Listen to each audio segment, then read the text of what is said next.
All right, I'm here again with Clayton Olson, my brother from another mother, and we're going to talk about anti-fragility. I think this is such a powerful concept. We had some really interesting conversation where this kind of came up adjacent.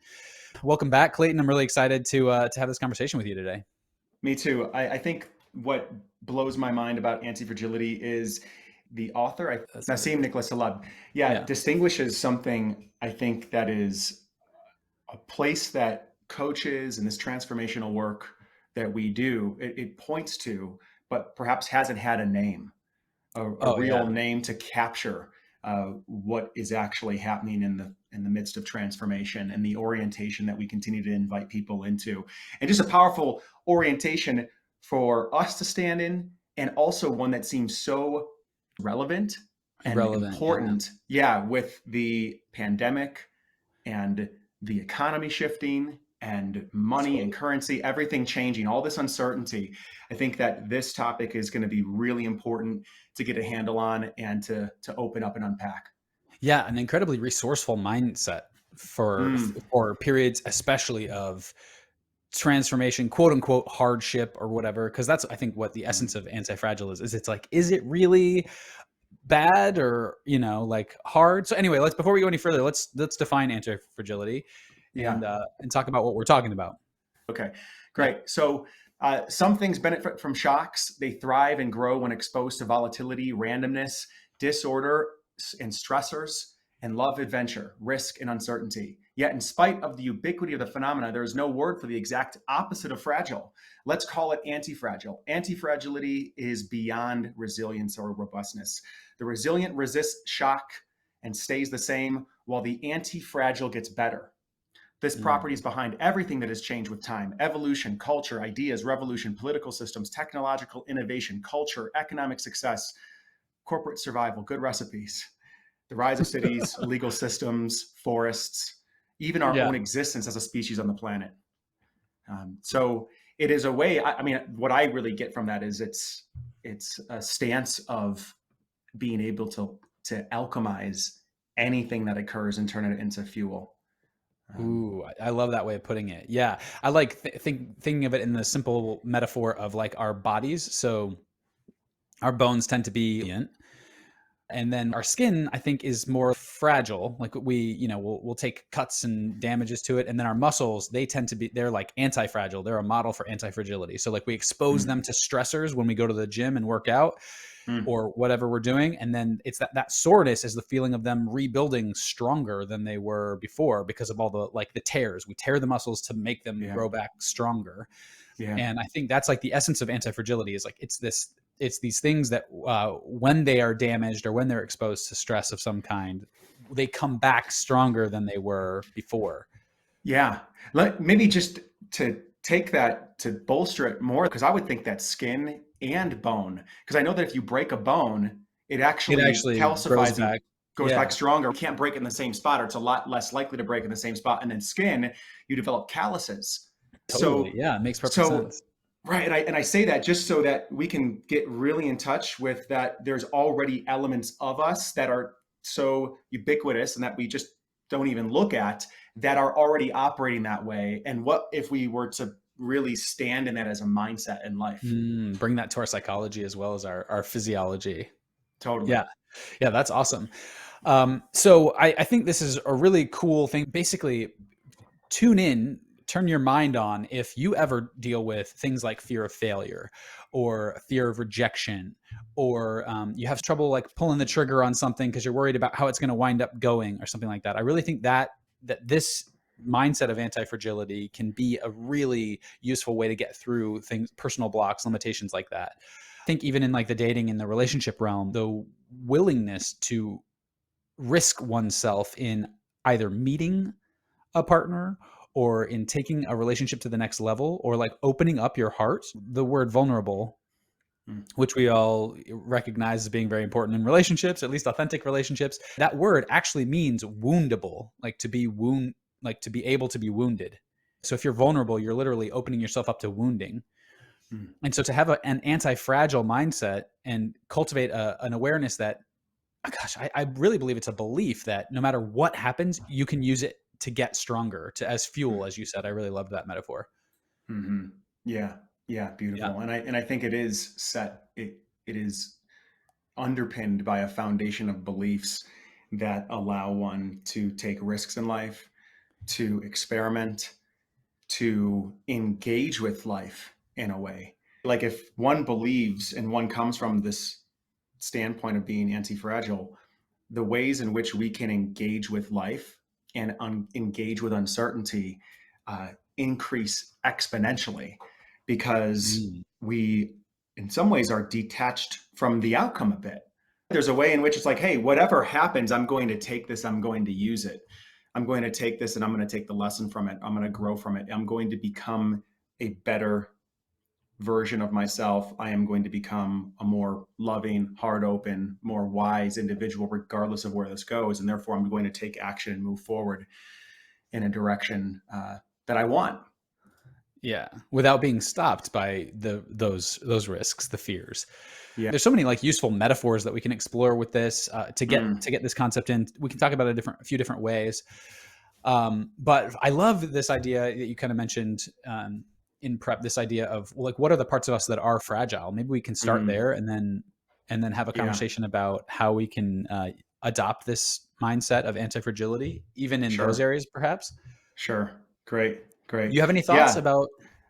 I do. Yeah. So this actually, I kind of came to this conclusion through just the reverse. As I was digging into the uh, this concept of anti-fragility, where I see a lot of the anti-fragility occur is when someone is able to step and get out of their own way. And what does that mean? Get out of your own way. I mean, I think we've heard that saying before, and I think what it really means is, in some ways, to put your ego aside and allow Mm. yourself to be moved by something bigger, to not introject what's happening outside of you, making it mean something about our worth, about our value, about our deservingness in the world. And so the fragile mindset, I believe, is created when we're constantly engaging with life, introjecting everything that's occurring as meaning something about who we are on a deep fundamental level, which is what children do. It's a child's mindset. Dad gets angry and it's because I'm broken. Mom leaves and it's because I'm worthless. This business fails and it's because there's something fundamentally wrong with me. Mm. When we put our ego at the fulcrum of the meaning, we create a fragile state of mind that then insulates us in a bad way. Let's just say holds us back from being able to take risks, because what's on the line is not just an experiment or a behavior that we're trying that's new, but our Our identity identity. Yeah. is on the line. So I think that's really at the core of what creates a fragile mentality, is this kind of ego obsession, this kind of self-focused, self-obsession that we have about making things mean something about us. What do you think Mm. about that? Yeah, well, and identifying with that ego part too. I spend a lot of time thinking about the ego and the way that it shows up in the world. I think it's a really useful model to think of. I don't know if you ever saw the Guy Ritchie movie Revolver, but it does such a great exploration of the concept of the ego and the way that the ego works. Like it's like that voice that's running in the side of your head that's saying, "Oh, what are they going to think?" or "What's that going to mean about you?" or all that stuff. It's almost like it's this second person voice that happens inside our head. I don't know if you have that experience, but Mm-hmm. I think it's a really interesting kind of concept. And one of the models for me that I use pretty regularly is I love video games. I love like the idea of playing a character and then traversing the challenges that are within the world as that character. I really think this is like a great model for what the ego is. It's like you're playing this character and you'd think it was ridiculous to identify with the character that you're playing in the video game. You're not the character, you're the player of the game. You're not like the series of stats that the character has. You're like the one who's navigating the world using those stats and those characteristics, those skills and abilities.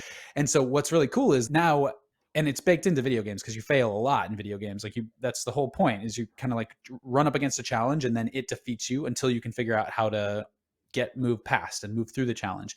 And this is what I really think is like the idea of identifying with our ego is like that. It's like we're saying, I'm not the experiencer, I'm the experienced, right? And then whatever happens out there, if we're in this fragile mindset or we're using, as you said, our ego as the fulcrum of our experience, like what we're saying is, oh, I had this experience and I didn't get the kind of results that I was looking for. That must mean something about me.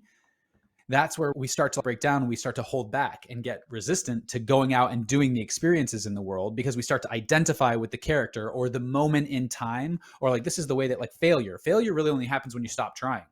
Like that's how failure happens. But when we name something failure, that's like making an identity meaning out of it. We're like saying is equal to failure. This experience was equal to failure.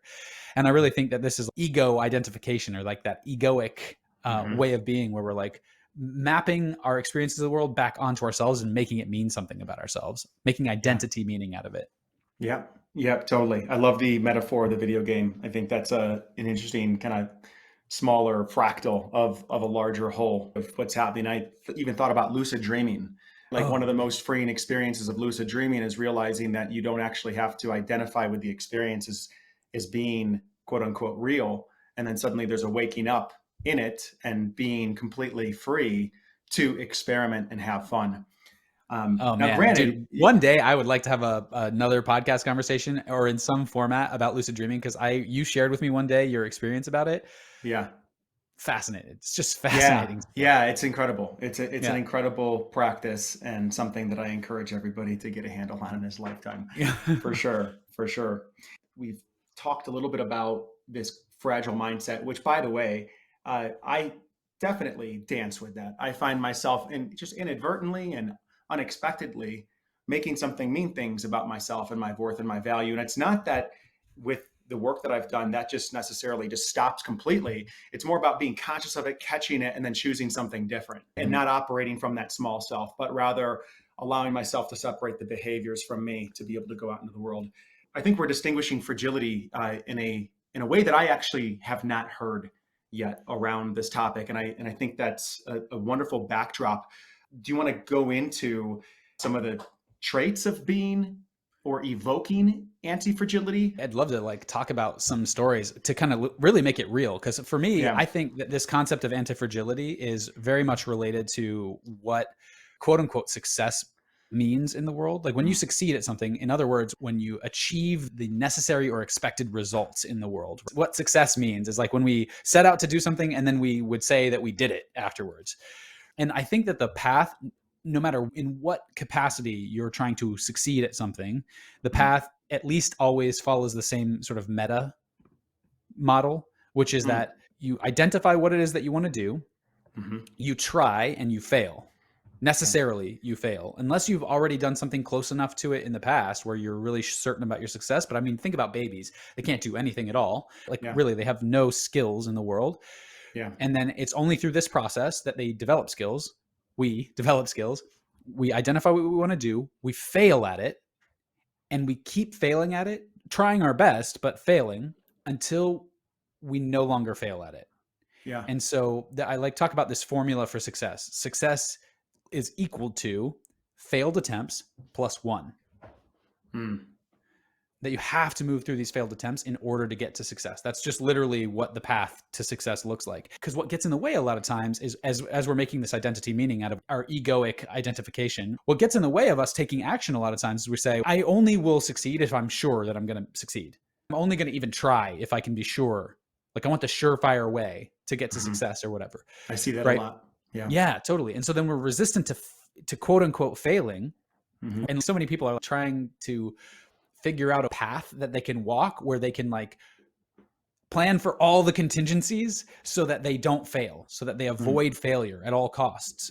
Like, how can I succeed without risking failure? That's the question I think a lot of us are asking as we set out to do anything complicated in the world. And I think that's backwards. I think that that's literally missing the essence, the definition of success is paved with failure. Like we have to experience failure in order to succeed.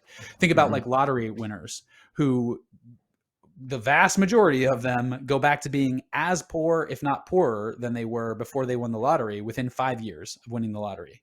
Why is that? Because they didn't actually succeed. They got lucky. And so they didn't develop the skills that they were already the kind of person who was investing in lottery tickets. Not really great odds of successful financial completion there. Yeah. And so we're not going through the process of failing our way to success. And so then we can't hold on to quote unquote success even when we have it in those ways. Yeah. And that's what I think this anti-fragility mindset is really about, is like changing your relationship with the path to what success, quote unquote, means. How does that Beautiful. land? I love it. I love it. Yeah. What's coming to mind as you're talking about it too, just to kind of underscore something that I'll pull out from that, is that the failing is really important, not necessarily because it leads to success just one dimensionally, like your chances of succeeding increase with every failure, although that may be true. Uh, it's actually that the failures, in some ways, allow you to build an identity through the continued experimenting, through the continued almost maybe of like the earning of the thing that you get. So when you finally do get what you want, get what you set out, there's an identity shift that's happened that now has the capacity to keep you in that realm rather than have you slip back like the lottery winner who's like, God, this money's not even congruent with who I am because I got lucky. Therefore, I don't even have the structure to hold on to this level of energy. I'm just going to let it go. Where the failure allows us to build up the circuitry necessary to then be able to have the foundation to hold this new level of creation that we've got. To believe in And ourselves. yeah, yeah. And Yeah. so just to go a little bit deeper into this, so I'm hearing an experimenter mindset is key. So approaching life as if, like, is a scientist failing when they're running experiments, or are they just even running experiments? Right? And it's like, oh, this thing had this reaction. Okay, let me adjust this variable. Oh, this thing had this reaction. Is it even like, oh, I'm failing, or is it just there's a whole series of tests that are occurring? So that So can be yeah.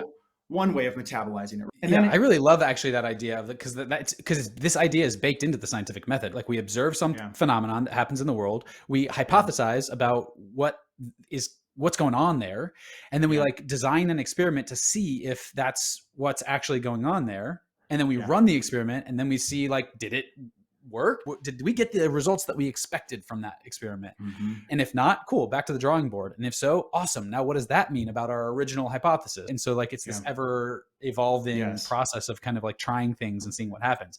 Science, And I think, is inherently anti-fragile. yes, yes. And what we might not even be talking about too is that oftentimes the experimenter is sitting with a lens of observation and curiosity rather than having their whole identity tied up into it.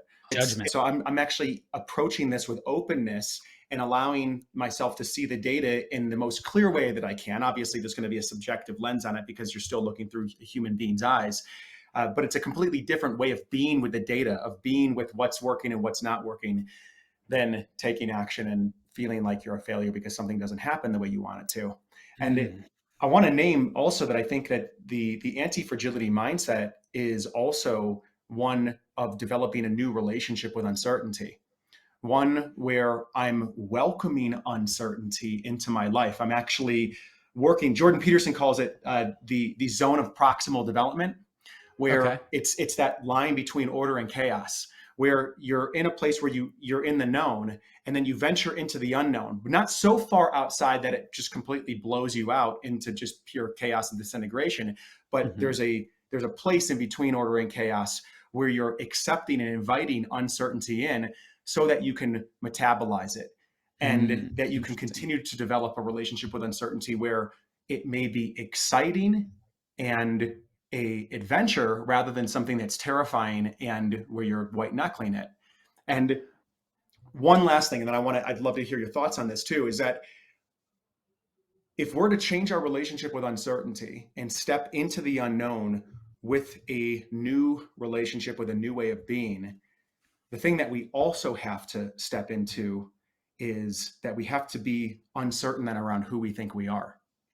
We Mm. actually have to embody that uncertainty and allow ourselves to be surprised by what we might be capable of, or how we might show up in a new context that we create. Because if we're so damn sure about who we are and we're trying to protect our identity from uncertainty, we limit our ability to transform and Which to up includes level. growth. Yeah, Yes. exactly. Yeah, Yeah. totally. Yeah. What an interesting idea. Yeah, because I think what's coming up for me as I'm hearing you talk about this is so often I hear, if only I had the confidence to do that thing or Mm. whatever. I can't wait to be that confident person, as though confidence is the prerequisite for taking some kind of action. Like I have to be confident in order to take action. But what is really interesting about this idea of anti-fragility and going out there and like standing in this uncertainty of self is that we go and we try some stuff and then we handle whatever comes up, whatever that thing is. And the word confidence literally means with faith. That's confidenza. We have faith in whatever the thing is that we're confident in, whether it be ourselves or whether it be our reality or whatever, but that we have faith that it will on the other side of it. And so like the idea that confidence is this prerequisite to taking action, I think is backwards. I think that we actually get confidence from taking courageous, uncertain action, you might call it, being uncertain about the result that we're going to get. And then no matter what happens, we survive it. Okay. And now we're a little bit more, again, we're not using the word resilient. It's like we're a little bit more anti-fragile. We're a little bit more capable on the other side of it than we were before. No matter what the result is, we just gained a little bit of experience in the world. Yeah. Yeah. I love this really concrete example of how this anti-fragility thing works. So you have kids learning to talk. Okay. And what happens is, you know, we're piecing together. Imagine how complicated it is to learn to talk without any language. That would be like trying to build a plane while you're flying. Like, how do you do it? So we're like, first we're like imitating and we're kind of piecing together what we think words are meaning. And then we're going out and we're like trying to say things. We're trying to repeat what we've heard other people say. Okay. And what happens is we don't actually know that we have mistakes in our connections until we go out there and we say, you know, France. And people are like, what are you saying? Point to it, try to get it to me. And they're like, yeah, friends. And you're like, oh, fence. And it takes somebody who's a master of the language looking at you and hearing you utter something that was quote unquote wrong or incorrect or whatever. It takes the uttering of it and them witnessing you uttering it quote unquote wrong for them to then correct you. Because otherwise you could have that error in your thought pattern, in your language apprehension, just sitting in there. And if you never had to use the word, you could imagine that you just hold on to that error forever. If you just like if you never came across a way to use that word where somebody was like going to correct you in front of you, you would just hold that error. So it takes the actual utterance, the quote unquote failure of the word to take on the new learning, to take on the new experience that helps us then to grow and expand our understanding of the language and our conceptualization of the world around us. And that is like the essence of like how we build this in to ourselves, this capacity to do something like language, this success state of language. Yeah. Beautiful. Yeah. The word that comes to mind as you're speaking is just feedback, like really being able to engage with life and just seeing everything as feedback. And there's these little trite comments that are thrown out there, like, you know, there's no failure, only feedback, but it's wonderful to be able to connect the dots there and then plug it into like a larger, nominalization word then that supports that. Totally. Because like you see in this process, it's not despite that the failures that we learn language. It is actually directly because of them. As interconnected as ice and water are success and failure. Like you literally cannot have the one without the other. And this is where I think the real magic of this kind of a mindset and unlock of this awareness, not of like some made up concept, but of like actually observing that this is literally how we develop any skill that we ever have. Learning to walk, we fall over, we push ourselves back up, our legs get stronger. Part of why we can't walk is because we don't have the strength in our muscles. So when we fall over and we push ourselves back up, we get stronger. So we don't learn to walk despite falling over. We learn to walk because we fall over in a very direct way. And you can just see example after example after example of this in your world. Anytime you're exposed to somebody who's learning something, you can watch them failing their way to success. Not like handling failure on their way to success, but actually paving the road to success with failure. And I think that that's just such a beautiful concept. It's so liberating. Yeah, absolutely. Yeah. So taking it, and we've got some of these foundational pieces in the room. How do you think that someone who might be listening, who's like, yeah, and like I just had a death happen, like my wife died, or I just lost my job and I'm completely devastated. I don't know where I'm going to go from here. So when we've got these events, we can talk about learning a skill and we can talk about the importance of anti-fragility. And it might be like, oh, this thing plugs in well here. But how does one apply it in a time when God, the stock market has crashed, or let's just say that it's on a decline. I know people in the crypto space who have lost 90% of their money, and who are really having a hell of a time navigating some of the decisions that they've made that have led them into a place that is new territory for their nervous system.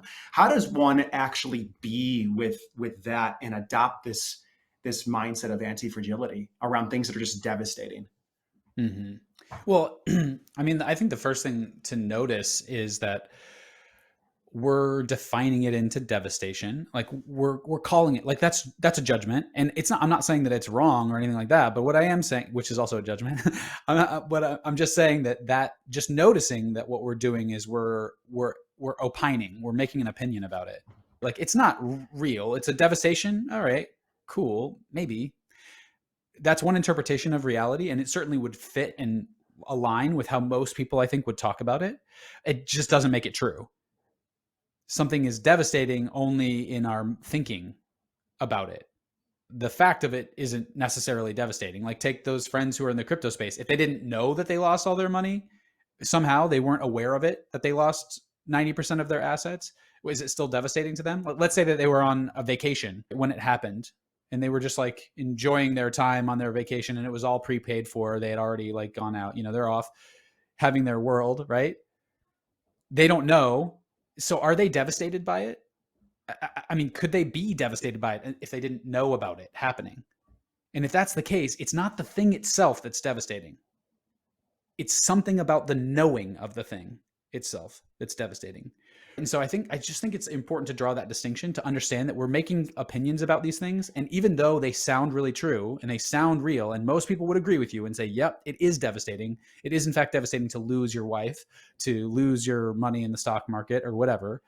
It is important to realize that it's our thinking about it that makes it devastating. I like to hold space for that because obviously, yeah, look, what the Buddha, Jesus, like is that the level of like acceptance of reality that we're talking about here?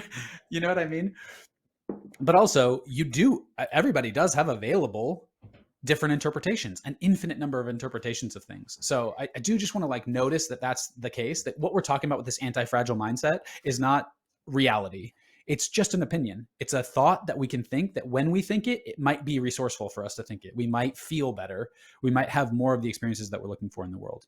I think we're definitely getting into the realm of there's a spiritual component to this. There's definitely, I think what can give access to anti-fragility is a almost transcending of the human experience into a higher order of a consciousness that I think is definitely one we can point to. And I think it can be really difficult for people to make that leap into that place and say, Of like, course. shit, like, I just lost my wife and you're going to tell me that what it is my interpretation that is devastating, not the losing of her. And I get that. And on many accounts, it's like, yes, that's true.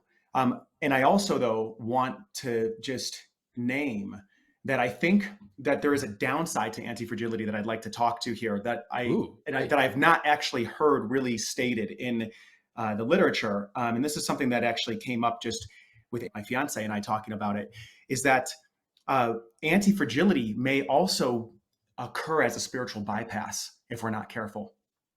And how it might occur as a spiritual bypass is, rather than actually being with the devastation, rather than actually allowing oneself to get hit with possibly the darkness of life and have that kind of carve us out, we kind of try to skip over the top of it and immediately interpret it into something positive or see the opportunity in it, and actually kind of go over and not engage with the darker experience of life.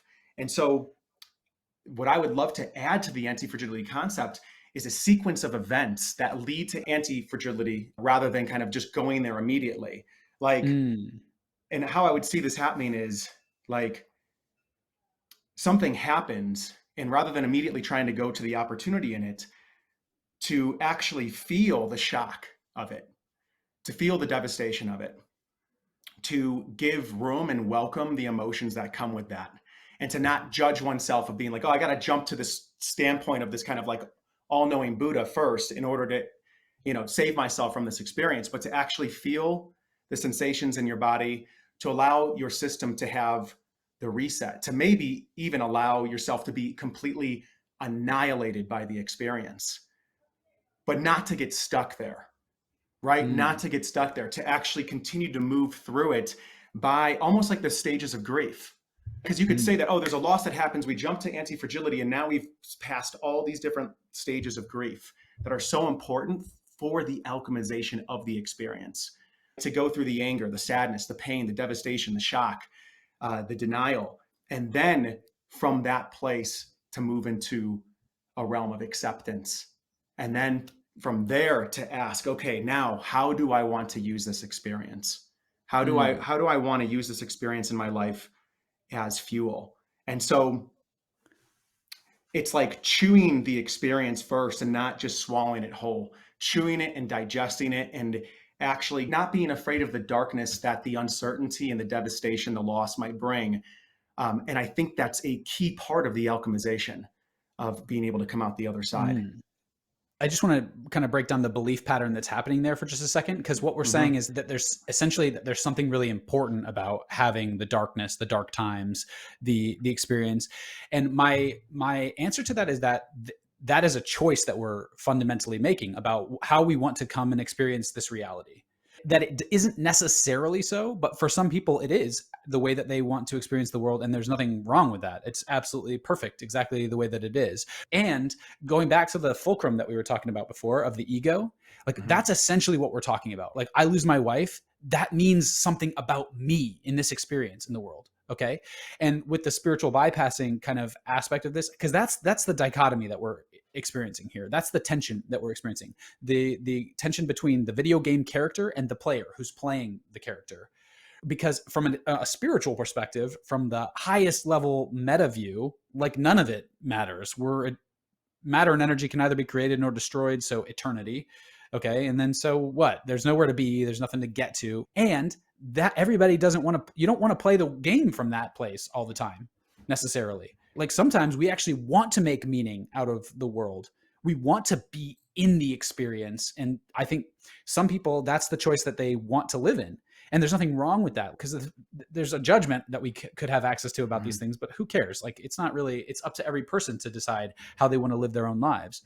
And so when we're saying like I really want to get into the depth, the darkness of the human experience in order to alchemize, that's just a story, as well as I'm going to evolve past it and not experience any of the darkness and use it as a reminder of the ephemeral nature of the physical realm or whatever, right? Mm-hmm. And both of those are just choices about the interpretation that we make about the story of reality. And neither is better or worse than the other. That's the whole point, is that Yeah. we get to be the human who makes the decision of how we Mm-hmm. want to interpret things. I love it. And I think that what we're dimensionalizing here is that there's multiple paths of this. And perhaps if it's in your capacity to just go right into anti-fragility, beautiful. And I would also be curious too, because you are in a human body, if there's something that is actually getting stored in your body that's not being expressed because you go to this mental construct of anti-fragility, but you're not processing it through your body, and then it somehow comes back as some type of suppressed something or other. Like, I mean, we see this in nature where deers, for instance, when they have a trauma, they shake it off. Yeah. So there's a body component to this of where I think a transformation could take place. And so I'm just wanting to bring that into this, because some of the individuals that I work with, I've worked with a lot of people going through breakups, and I can talk all day about how it's a choice to be in pain or not with them. Mm-hmm. And you know what? As much Mm-hmm. as I might want to land that concept, at the end of the day, they may be able to take that on and run with it, and they may not be able to. It may not Right. occur as a choice at all. And so, Yep. for anybody listening that's in this place who has experienced this kind of loss and doesn't feel like you can just make this leap into this kind of spiritual realm of realizing that we're all one, but is having a very Or human even experience don't of want loss. to. Yeah, because there's Yeah. something there. Yeah, don't want to or feel like you can't. Then I want to just put compassion out there that there is a way to go through this, where it's like the phoenix that rises from the ashes. There has to be a fire, and there has to be something that gets burnt down for the phoenix to rise from. It's not just like whatever it is in the phoenix.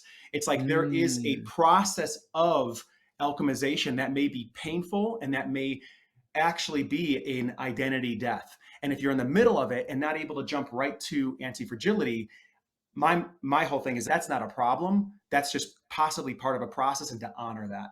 I think that's the underscore that I'm wanting to make here. Oh, awesome. And I don't know that it is possible to get to the place where you're like, look at the Buddha, who is like the archetype of acceptance of all things in reality. And there's that night at the tree where the Buddha's like, well, first of all, there's the experience of like seeing the old person, the sick person, and the dead person, and being like, oh, what's going on? Like, I've never been exposed to these things before. Like, what's happening? And then there's the night under the tree where Mara comes and says, you want fame? You want lust? And then finally attacks worthiness and says, who are you to think that you can do this? And so this is like the dark night of the soul that shows up again and again in mythic archetype. Hero's Journey with Joseph Campbell as well. Yeah, exactly. Yeah, that's what Paige and I are talking about in our podcast. And and I had this experience in my life. I had my head injury. That was my traumatic crucible moment, and I suspect you had it too. Yeah, I have crucibles every single decade, multiple of them. Right. Yeah, and I don't jump directly to anti-fragility, and there's something useful for me specifically about not doing that. And that could be, yeah, of course it's a choice, but it also feels the most honoring to my experience. Yeah, totally. And what I want to say is I think even anti-fragility is paved with failure.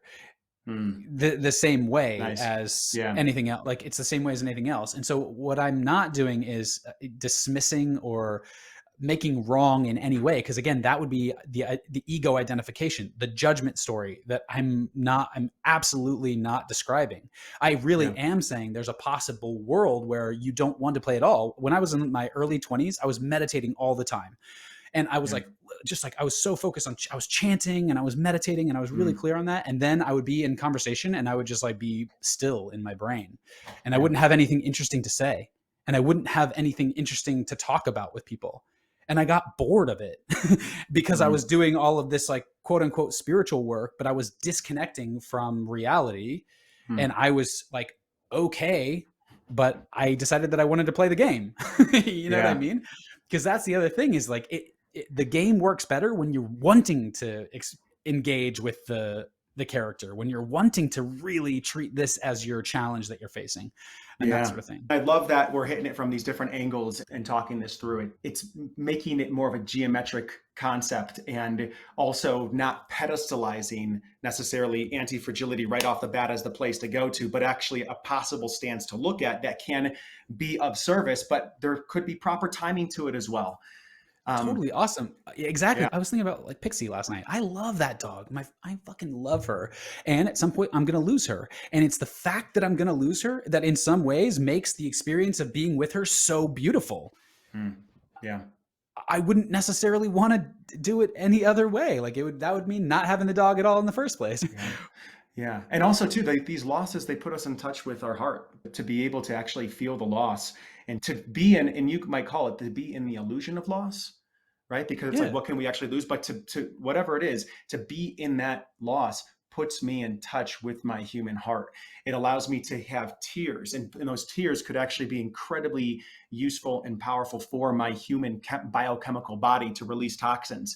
And so it's like, I go around in life and I'm looking for reasons to cry because I don't necessarily have the most access to that. So when I am able to cry, I feel that that's incredibly healing, versus trying to bypass that, or just look at the bright side consistently and not go into those emotions. So, dude, I got some K-dramas for you. I'll recommend them later. Oh, beautiful. Yes. No, I know, man. You've been talking about those K-dramas. I have not watched one yet, but I want to. That would be great. Yeah. I wanted to just put a couple things out here of like metaphors of maybe ways of kind of looking at a certain situations in life that could be seen as anti-fragile. So a couple of these, I mean, just the crying one kind of brought this to mind, but looking at crying as, rather than being indication of something being wrong, we can look at crying as releasing toxins. That can be an anti-fragile mindset. Totally. Getting destroyed or experiencing devastating failure or loss can be one stage of a cycle of death and rebirth, like the phoenix rising from the ashes. Having experiences that overwhelm us or blow us out is actually testing our system's elasticity and is upgrading our capacity to handle more wattage of life. Interesting.